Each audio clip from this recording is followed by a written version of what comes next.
Peggy. It is so nice to be here. My name is Dr. Canby Hempstead, and my pronouns are she, her, and hers. I have blonde hair and brown eyes and a light ivory complexion. I am wearing a black blouse with hot pink flowers on it, and I am sitting in my home office with a WGU background.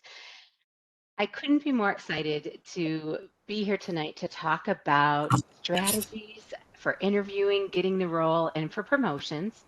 To tell you a little bit about myself, I live in the state of Michigan, and it's a beautiful evening here. I have been at WGU now for almost 9.5 years. I am a nurse of 35 years. And the thing that's really interesting is when I joined WGU, I was in Leavitt School of Health and have been in the College of Business now for a little over a year. And I'm very excited that Peggy is one of my partners. So I'm going to go ahead and share my screen. And I do apologize that when I share my screen, I'm not able to see the chat. So Peggy is going to help me with those chat features this evening as we talk. I'd like you to be really comfortable. So if a question comes up, Peggy, please just go ahead and interrupt me and stop me because otherwise sometimes I get on a roll. And speaking of roles, my role currently in the College of Business at WGU is I am the Associate Dean and Director of our Healthcare Management and our IT Management programs. So to get us rolling, here's our agenda is first we're going to talk about your why and why that's important when you're looking at new roles or possibly getting promoted. We're going to talk about some research, what you should wear, interview tips, mentoring, and professional development. So first, let's get us started. What is your why? Has anybody ever asked you that question before? And to be honest, I didn't really think about my why until I became a leader. I was a bedside nurse for many years. I worked in labor and delivery, loved helping parents bring new babies into this world. I was a very hands on nurse that loved the connection of building a relationship with the family. I loved giving back massages. I loved comforting somebody when they were in pain. Then when I became a leader, one of my mentors, and we're going to talk about mentors in a little bit, asked me, "What's your why? Why do you do what you do? Why do you enjoy doing what you do? And what are your views, hopes, and dreams for the future?" And I literally had to sit and reflect upon that because I had always thought I would be a bedside nurse. And when I reflected on it more, I realized that I really loved to mentor individuals. If there was a student nurse on the floor, I loved to work with them. If there was a new employee that needed a partner, I wanted to work with them. And part of that journey was I realized I was the charge nurse a lot. I constantly was putting myself in informal leadership roles. I did some reading. I looked at what was important to me and I decided I wanted to go back to school. I was a diploma nurse and I wanted to go back to school because in order to become a leader in that healthcare arena, I needed to have at least a bachelor's degree and most likely a master's degree.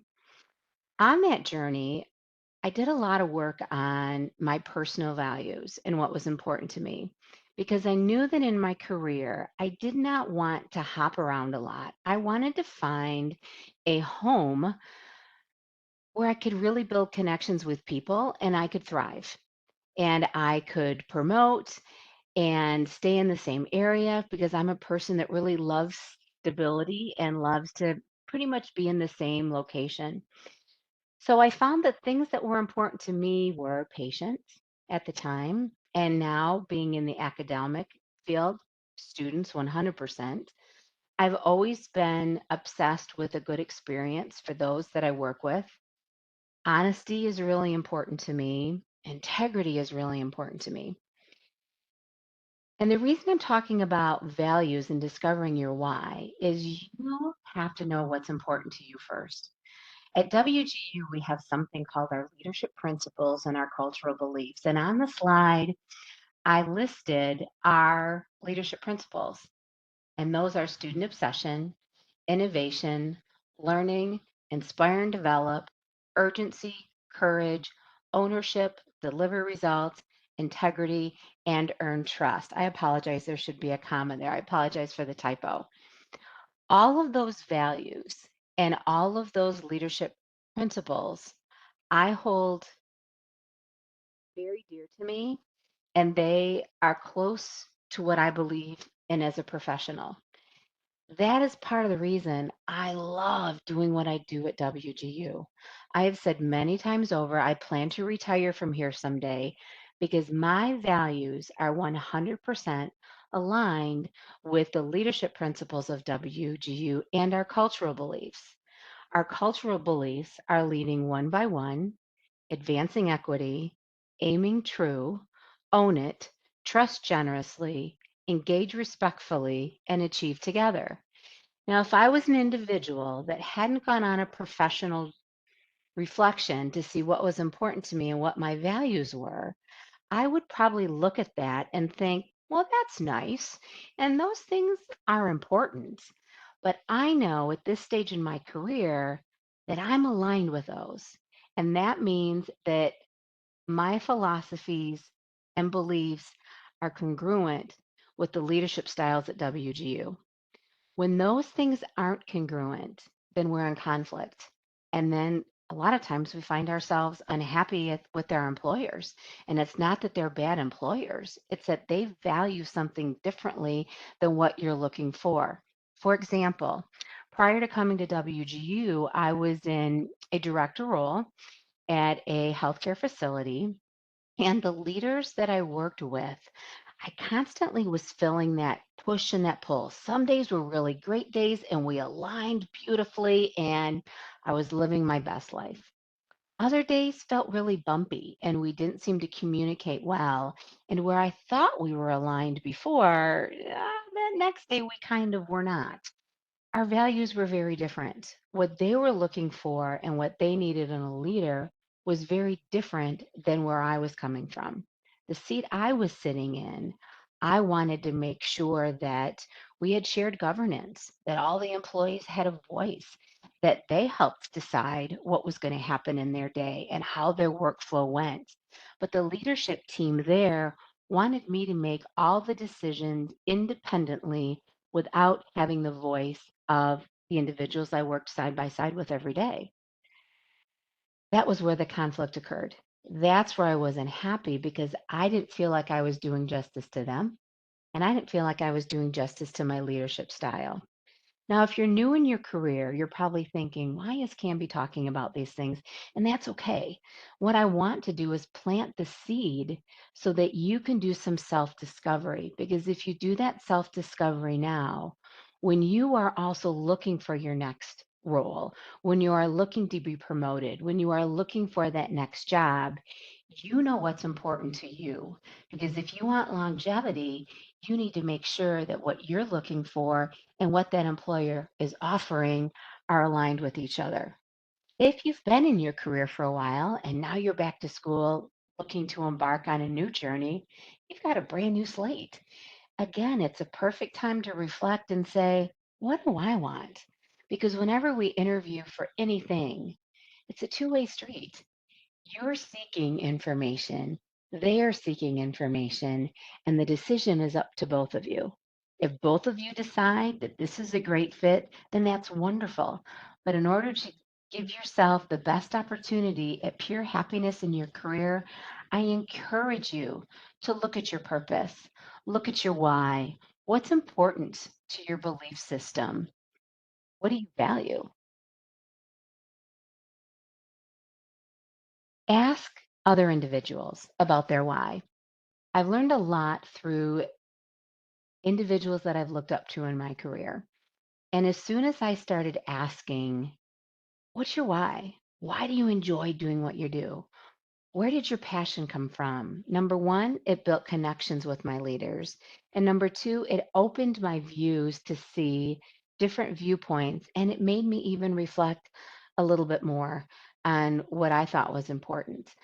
You will hear as we speak tonight, one thing that is very true to myself is building relationships, something that has provided such growth and opportunity is taking the time to get to know what makes other individuals tick, what is important to them, what's their vision, what's their mission, and then is that somebody that you can learn from, you can model from them, and you can grow from having that relationship with them.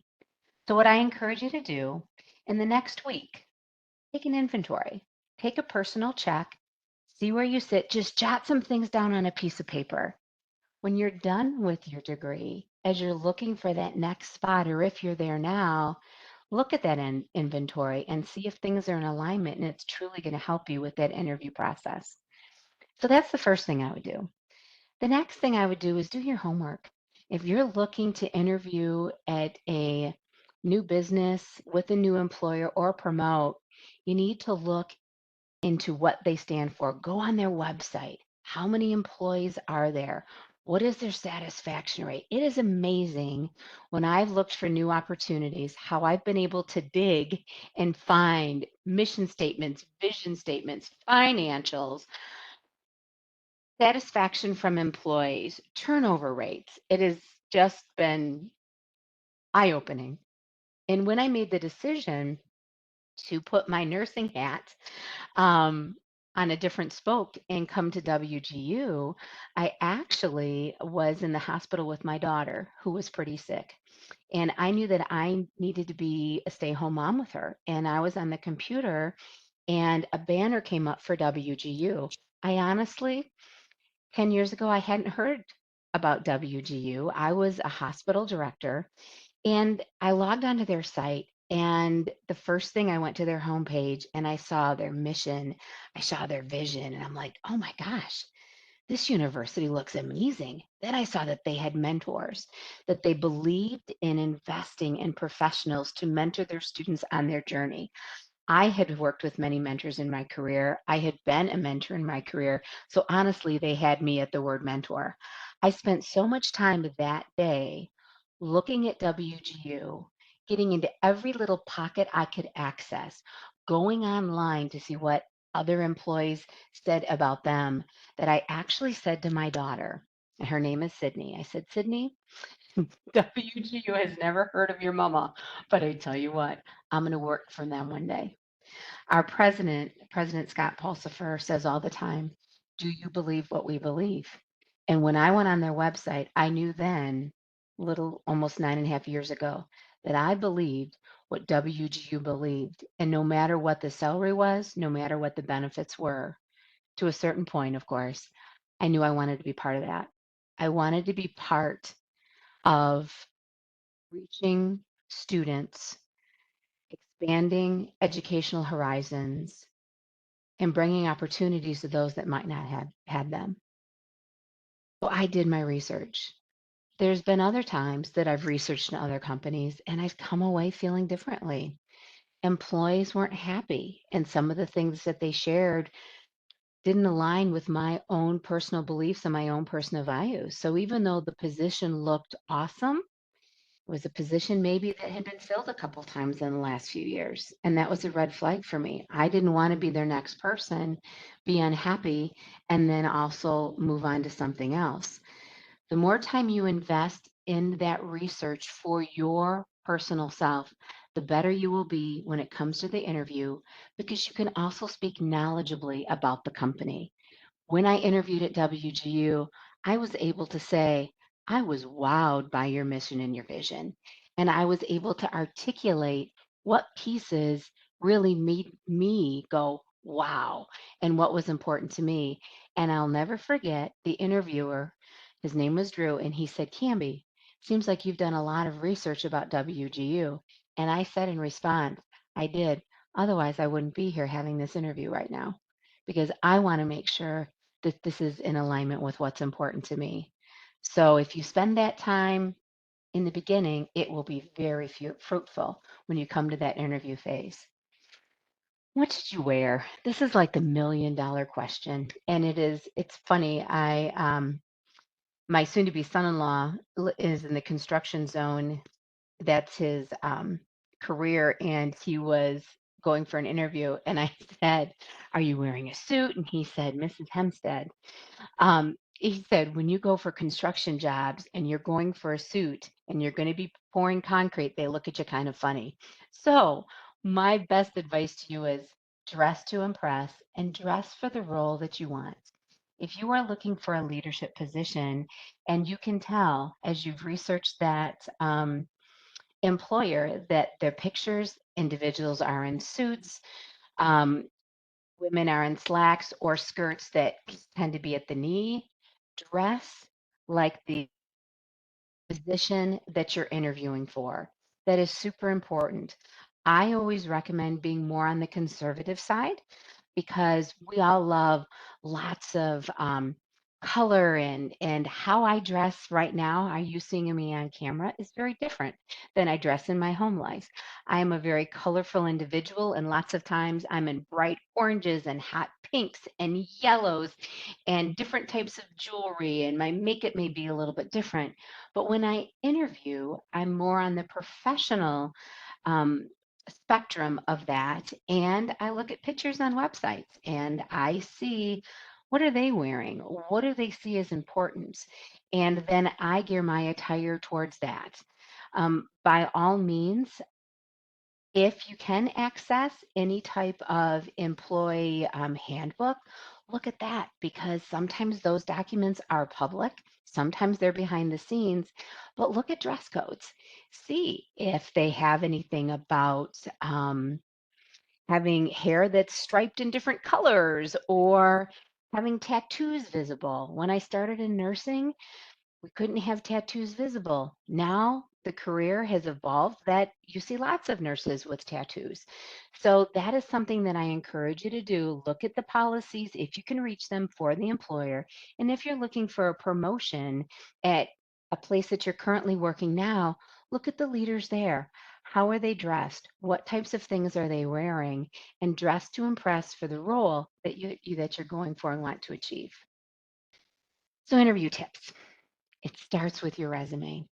I cannot emphasize how many resumes I have looked at and I have read, and how many resumes based on certain things, which I'll share in a minute, I have not taken those individuals forward based on their resume.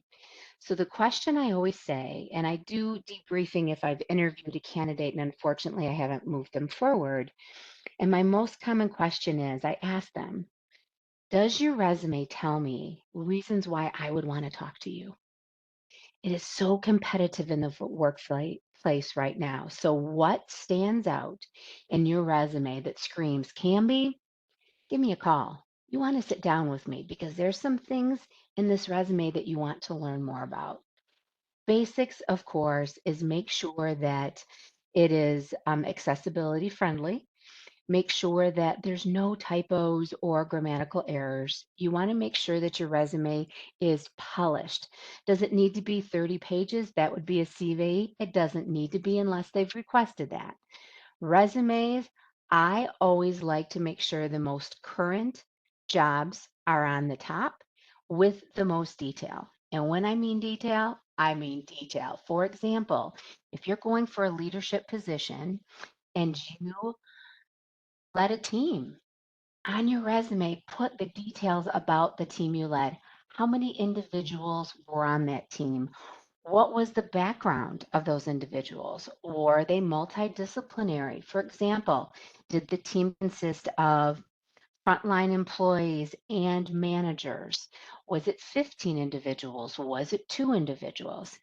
If you helped on a budget, was it a budget of $20,000 or was it a budget of $8 million? That was one of the best pieces of advice that I received from one of my mentors. I frequently will have individuals look at my resume, and this wonderful leader said to me, Camby, you have great things on here, but there's not enough detail. You have on here that you managed a budget. And in my case, it was $12 million. When I put on the resume, managed a $12 million budget, Then I started to get noticed because it was like, oh, this isn't just a small increment. This is a large budget. When I was responsible for 76 full-time equivalents, that's much different than saying I was able to lead two individuals. As you're in your career, you'll build up those accolades, but make sure you put details around it. If you worked on a committee and that committee put together a change that was adopted by other departments, you need to put that this change not only impacted your team, but it impacted how many other individuals. And if you can put a cost savings to that, oh my gosh. If you are looking at a new IT framework, how many did you look at? How many individuals helped make the decision? The more detail, the better. The further down your resume you go, you want to make sure you've got detail on those big projects, big initiatives, and things that made an impact. And as you get further away from current time, you don't need as many details. I shared I've been a nurse for 35 years. So if you were to look at my resume, which is about 4 pages long, I have my professional work and I have, for example, staff nurse for this many years. I don't put any more details. As I add to my resume, I get rid of some of those details that are that long ago because they're more concerned with what's happened in the last 10 years. What have I done, not what I did 35 years ago. So that is super important. Tell your story. It is also wonderful to put on your resume if you tried something and it wasn't successful, what did you learn? Because we are always looking to hire individuals that are willing to innovate and try something no matter what your career's in. And then if it doesn't go exactly as you imagined, did you fail fast, regroup, and move forward? So think about that because that's learning. And that you took a chance, it didn't quite go the way you wanted, you changed it, and now you're advancing to that next stage where you're trying something different. Sometimes we see that individuals try, and then when it doesn't fail, they don't stop soon enough. So that failure lasted a little longer than it should have, or then they stop trying. So that resilience is important to show in your resume if you've had experiences like that. Based on interviewing, something that had occurred, I want to say probably it's been about 15 years, don't hold me to that, where we've been doing situational based interviewing. And situational based interviewing is no longer explain your strengths and explain your weaknesses. It is can you tell me a time when you needed to counsel a teammate because they exhibited a unfavorable behavior in the workplace. Interviewers want you to be able to recall a situation that's in alignment with a feature that they're looking for. I always say when I'm interviewing a candidate, I always explain that it's going to be situational based. I'm going to ask you a question, and I always say it's okay to take a pause to think about a situation. What was the behavior you did, and what was that impact? Whether the impact was good or bad. If it was good, awesome. But feel free to share an example that was not as favorable. And then what would you have done differently? So if you ever share an example that didn't turn out exactly like you wanted, and we all have those in our history, we wouldn't be people if we didn't, what would you have done differently? And what did you do to loop that situation back around? So, what I do when I interview is I have right in front of me a list of my most favorite accolades in my career, and I jot them down so that I can look quickly and bring something up to the forefront in my mind. And they're real live examples that I have experienced in my career. Some are good, some are not as favorable. But by having that sheet for me, When you're nervous and when you're interviewing with somebody, sometimes it's hard to recall. And then you walk away and think, oh my gosh, why didn't I say that? I had the perfect example, but it wasn't on the top of my brain. So before I interview, I do a brain dump. Pardon the phrase, but that's literally what it is. I take the best examples in my career, the things I'm most proud of, the things I've learned from, and I write them down. And then I review that sheet. And I think about what do those examples say about me and what features did they exhibit? So if somebody asks me in an interview, can you tell me about a time when you led a group of individuals? What was that situation? I have things right there in front of me that I think, okay, this example works well to that. Now, where you have to be careful is try not to go on and on and on and on. I interviewed somebody not that long ago, and I have a set bank of 5 situational based questions when, and I use the same ones for the same position so that I'm fair, equitable for everybody. And I only got through 2 of those questions in an hour. This individual was passionate about sharing their stories, but that information wasn't um, efficient. It wasn't fine tuned. It was very rambly. So we kept going back to the same things, and they didn't know how to take that example and bring it all the way home. So your example should be brief enough that the interviewer understands exactly what you're trying to share. They can clearly see the situation, they can clearly see what you did, and they can see the impact. Now, if you're going for a promotion in your current employers, think about situations that happened in that workplace in your role. Another thing that I kind of experienced recently was I interviewed a candidate who had been in their role for quite a long time, and let's say longer than 7 years. But all their examples they were sharing with me were from not their current employer. They were from way in their past. So you can imagine how that left me. It made me feel like, okay, we don't have some of those examples in our current role. Why is that? Have we not had those opportunities? Have we not thought outside the box and put ourselves out there to innovate? So, if you've been with an employer for a long time, always try to think of examples that they can relate to. Maybe they've heard about, maybe they know somebody else that you worked with. That is going to be the most poignant and mean the most to them versus someplace that they don't have any idea of the individuals you work with or really what you did. So again, prepare ahead of time and make those sheets. Keep reviewing that sheet before your interview so you've got some of those wonderful accolades right on the top. You've got some of those learning moments right on the top. And never hesitate. If it's the first time you've had situational based interviewing, it is perfectly acceptable to say, if I'm interviewing, Ambi, can I take a pause for just a minute to reflect and find a great example for you? Perfectly acceptable. And I actually, when folks have done that with me, I've really respected it. And boy, they've come up with some great examples because they've thought about it.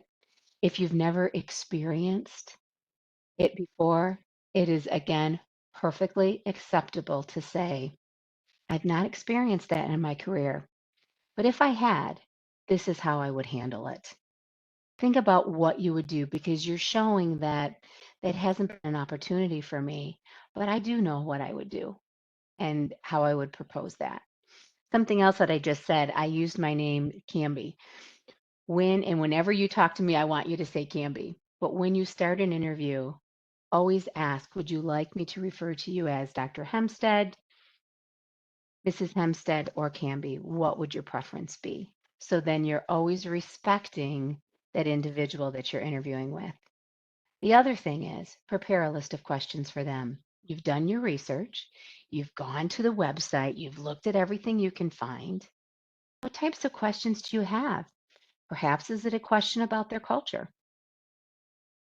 Ask them a question about their culture. Is it about their mission? Is it about their vision? Is it about how they handle change? Is it about shared governance and Will you have a voice in that position? Or what's the leadership style? You may, through your questions, prompt them to even be thinking, wow, I have never had that question before. And this is what I would say this is our leadership style, or this is what's important to us, because then you're having a dialogue. This then goes back again to what we first talked about. Is that in sync with your values? Is that in sync with your beliefs? Is that in sync with what you're looking for the next stage in your career? So not only are they happy to bring you on board, but are you excited to join? And can you see yourself fitting right in with the culture and with the individuals there?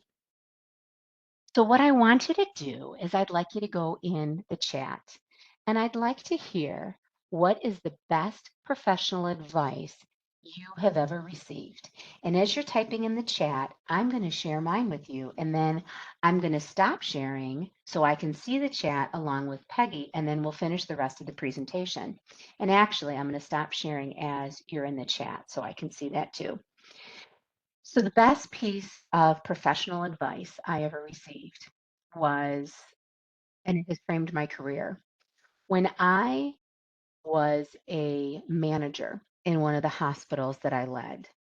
I was tapped on the shoulder from our chief nursing officer, and she said, Canby, I would like to have a conversation with you about leading as a director from different areas. I would like you to lead our outpatient clinic.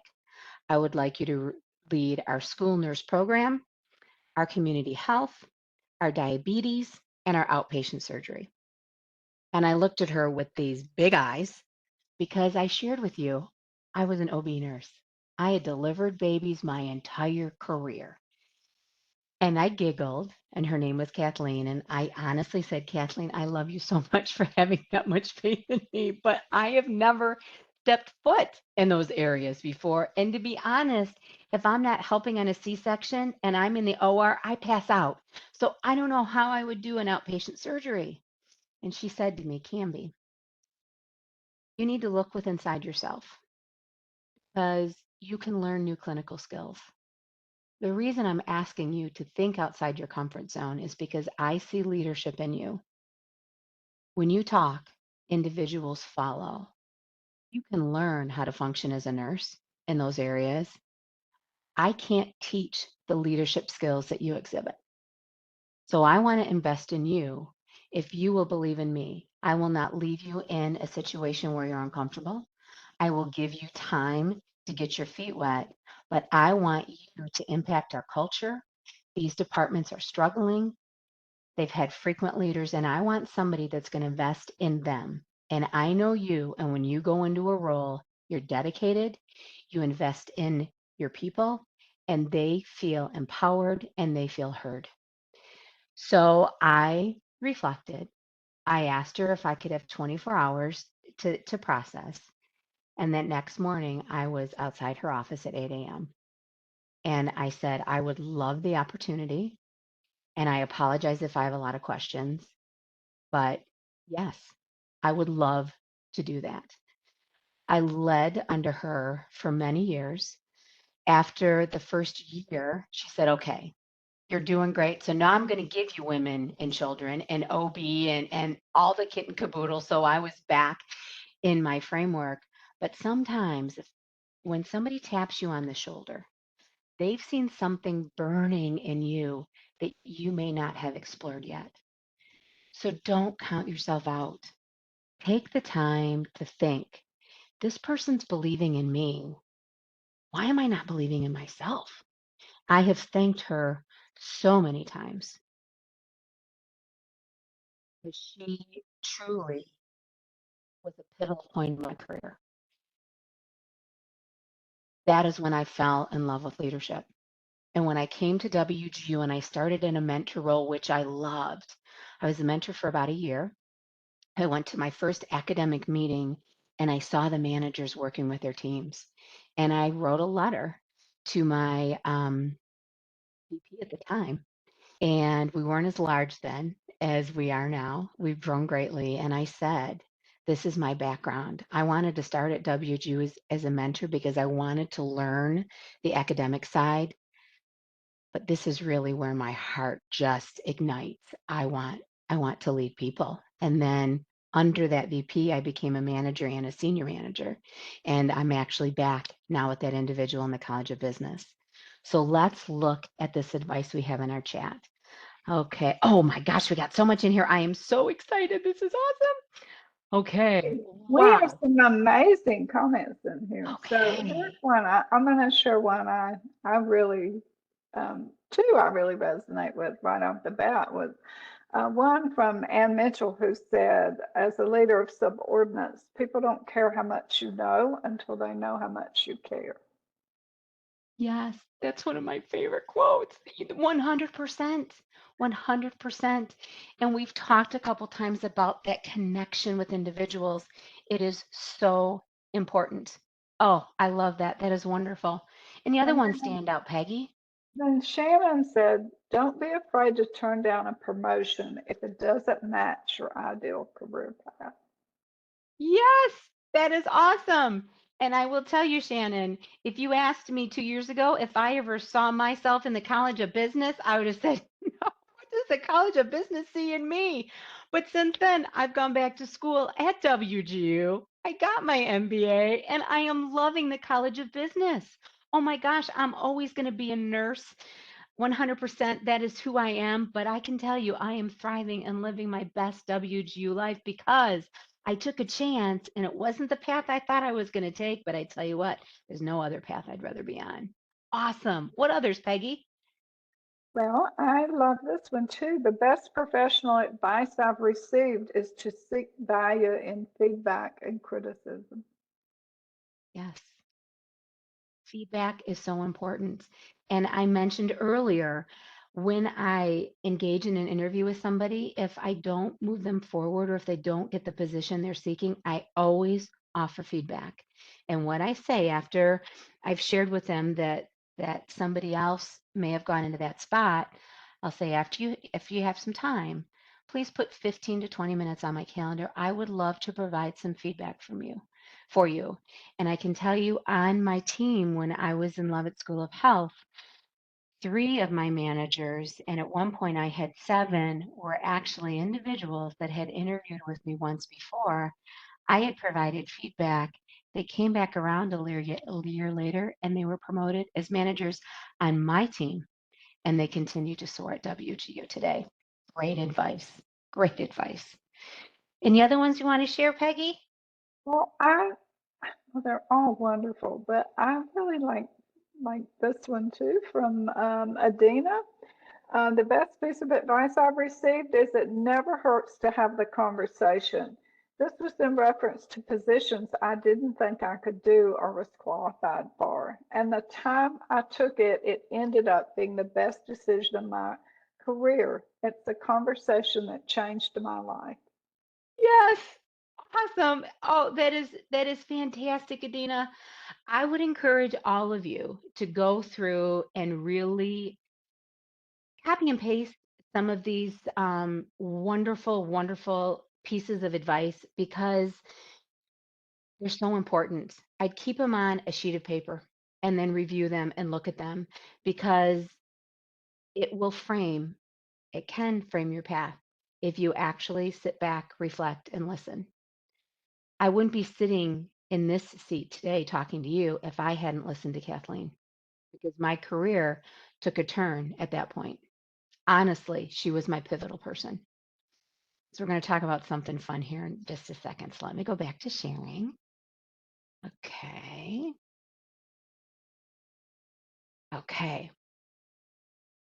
Who is your professional mentor? And if you don't have one, here's some reasons you should get at least one or two. I can tell you, Kathleen was one of the best mentors I ever had. And even though I no longer work under her leadership, we are still in contact because we are so vested in each other. And I do from time to time still seek advice from her. At WGU, right off the top of my mind, I can think of five pivotal individuals at Western Governors that continue to mentor me sometimes daily, some individuals, it's every few months. and I value their feedback, and it is so important to who I am. I've always respected every leader I have come in contact with. One of my mentors, actually two of them, are in Levitt School of Health. And when I made the decision to come to the College of Business, I actually met with both of them before I made that decision. And I said, I'd love your insights. You've known me for a very long time. Some of those individuals at one point reported to me, and then I ended up reporting to them as they went into different roles. Some of them I worked side by side, and we had a really great dialogue. They helped me to set goals. They helped me to think outside of my comfort zone. They gave me some really constructive feedback as a leader and said, these are things that you've been working on, and these are things that I would recommend for you to continue on that journey. They were able to give me really thought out guidance. To have a good mentor, you need to first develop trust. They need to trust that they're in a safe place with you, and you need to trust in them that they have your best self in mind. Because sometimes when we get feedback, it's, ooh, ugh. I received some feedback from somebody that I was working with, and they used a phrase, and I will share it here, that I had toxic positivity. And at first I was like, oh, how can you be too positive? That's something that most people love about me. And at first it got me. But then as I reflected, I realized these are individuals that have never worked with me before. They don't know my background. I'm a brand new person, and I come in sometimes with a smile and bright eyes and how's everybody? And not everybody works that way. My personality is what we call an excite personality. And for some individuals, it's like, whoa. I even had one manager that said to me, Canby, I need to meet with you in the afternoon because in the morning, as I'm starting my day, I'm not there yet. I'm just not in that same mindset with you. So for me to have a fruitful one-on-one time with you where I can truly see you for you and I can absorb everything you're telling me, it needs to be in the afternoon. So as I've gotten to learn more about my team in any leadership role I've had, I have had to adjust my ability to communicate with them based on what they need from me. Some individuals want every single detail. Some individuals just want you to skim the top. But building in that relationship, especially with a mentor, they know about you as an individual, you know about them as an individual, and you can ask them the hard questions. But you have to be prepared to reflect upon what they share. Because if you come back with a rebuttal, then they're not going to be as vested in sharing that feedback with you. If someone were to say to me, Canby, sometimes you come in and you're just, wow, a little much in the morning. And I said, well, but yeah, but I'm happy to see you. Instead, thank you for providing that feedback. It's really important because I want us to always have a fruitful dialogue when we meet. I appreciate you sharing that with me. I will be more conscious of that, that it's important for us to start right with the agenda and go through those things. So I've had to adapt with that. And it was really a wonderful mentor that shared that with me. I had one of my mentors who was also one of my leaders also shared with me that when I'm in a meeting, that people look to my face because I don't have a poker face. So I have had to be very intentional with how my face looks when I'm in a meeting where we're proposing a new change because eyes are going to go to me. What's Cam be doing? And I've known that about myself for probably the last 4 or 5 years. And now I will consciously think, okay, we're going through a change, no reaction, because that's what folks are looking for. Mentors will fill up your cup in the best ways. And you're all at WGU, so you know what your student mentors are doing for you. But think about if you had a professional mentor. What would you want to ask them? What kind of feedback would you like to have? And then ask that person, Simply say, I respect you so greatly. I'm on a growth pattern for myself. I'm doing some self reflection. I'm looking at my own beliefs and my values. I'm discovering my own why. And there's so many things I appreciate about you as a professional. Would you be willing to be my mentor? And what that will involve is us sitting down for a half hour once a month so I can ask you some questions and you can provide some feedback.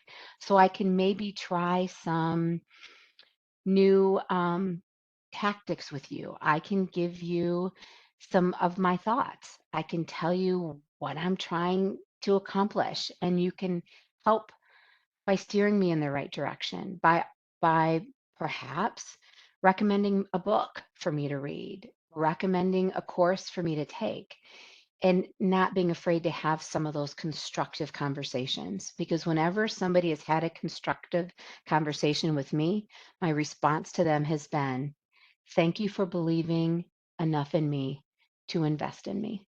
Because when someone's doing that, they are investing in you. Professional development. What are Candy, you doing? Yes, can we had a couple of posts in the chat about yes.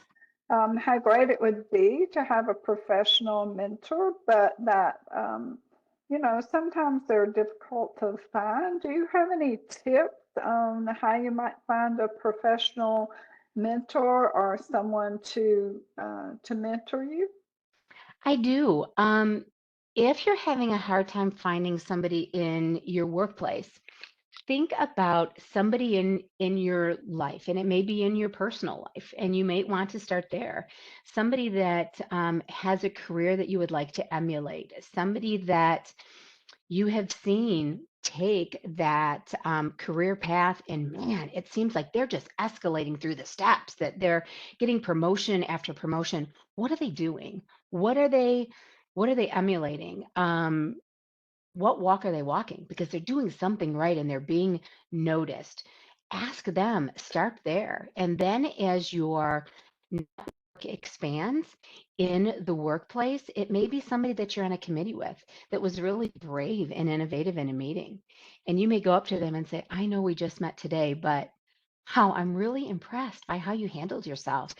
Is there any way you could spare a half hour of your time so I could connect with you? Because I'd really like to learn from you. Start having some of those conversations, but look at your circle. Look at your circle and start there. One of my best mentors about relationships, my mom. My mom, from the time I was little, has built strong relationships with everyone she comes in contact with. And what I mean by that is every time I've seen her engage in a dialogue, that person leaves feeling seen, important, and with the biggest smiles on their face. So it goes back to that. And there are times when I'm struggling with something that I will call my mom and say, Mom, right now I'm feeling a little cranky and I don't really want to smile and I'm upset at this person. How would you handle that? And she will say, okay, let's take a step back. You're making this about you, and that wasn't about you. So sometimes it's somebody in your life that you care a lot about that sees you for you and knows your heart. So sometimes you just need to stop there. But it's still at this age, and I can say it, I'm in my late 50s and my mom is a wonderful 81. Sometimes I call her all the time, but I will call her and say, help me maneuver this because I'm struggling a little bit. And in this safe place, you know me, you help me. Does that help? It does. And Canby, I'm also going to put in a plug for our Women in Tech Student Club. We have a couple of channels on our team site. We have one that's like career path know-how, and we also have an accountability group, and we have our LinkedIn connections and some professional resources. So, reach out there. We have a lot of amazing women, as you well know.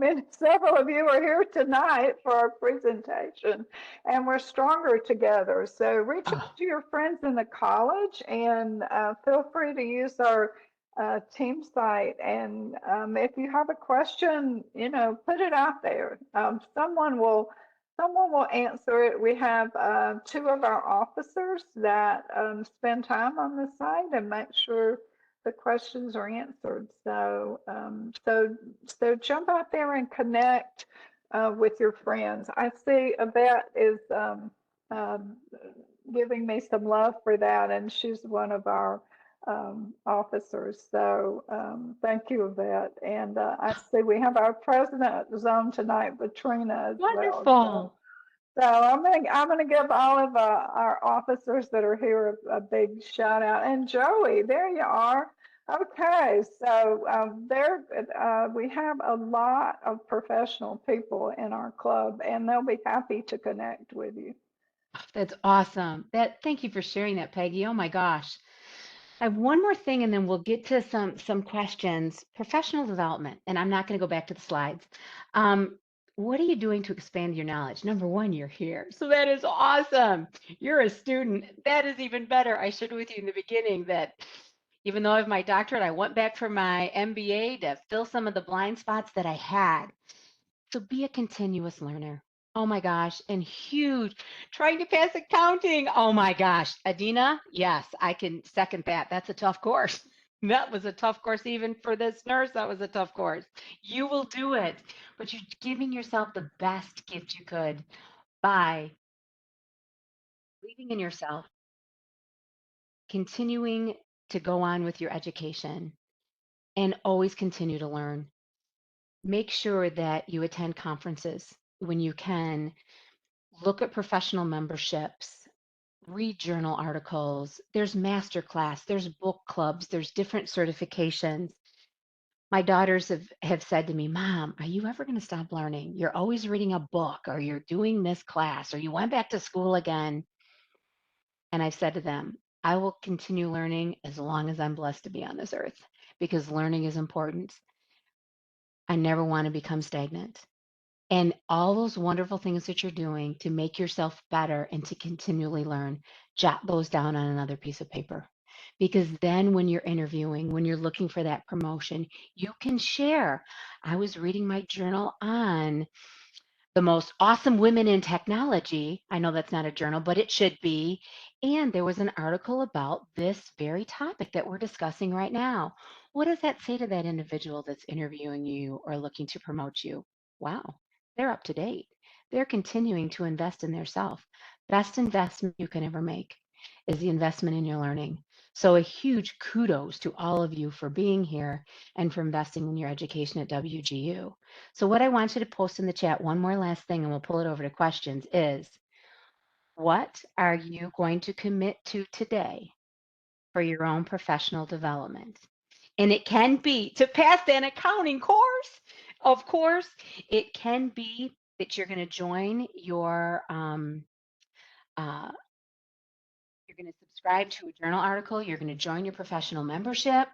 So put it in the chat. I'd love to hear from you on what you're going to do. And then if you're willing, come off mute if you've got any questions.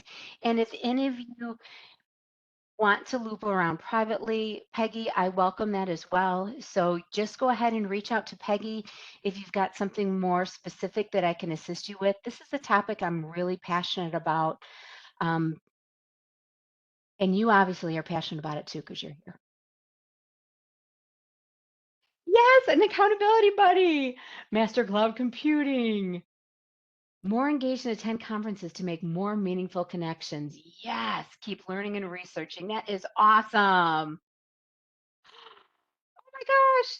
On the capstone. Wait, this is awesome. We have another nurse in the room. That's fantastic. Oh my gosh. Adina got approval about an hour ago to start an initiative at her company for women in construction. Adina, that is awesome. Thanks, That is Camby. fantastic. I'm very, very excited. I put together a proposal and sent it up and got executive review and approval. And I actually met with the CEO and I said, hey, I want to start an initiative. Oh So my thank gosh. you. Adina, I could not be prouder of you, and I just met you. That is awesome. You are modeling the way. You are modeling the way. That is fantastic. Looking for an internship for IT, passing another course, join a professional club. So now that you've put it in the chat, I want you to write it down on a piece of paper and I want you to put it on your desk. And if I can be so bold, when all of you are together again, I would love you just to free as you come into your next session, put in your chat that you followed up on your professional development and you made it happen. Because sometimes we need an accountability partner. And this phenomenal group of women, you can all be each other's accountability partners. And if you'd like to reach out to me, go ahead and actually I'll put my email right here in the chat. I'm also on LinkedIn.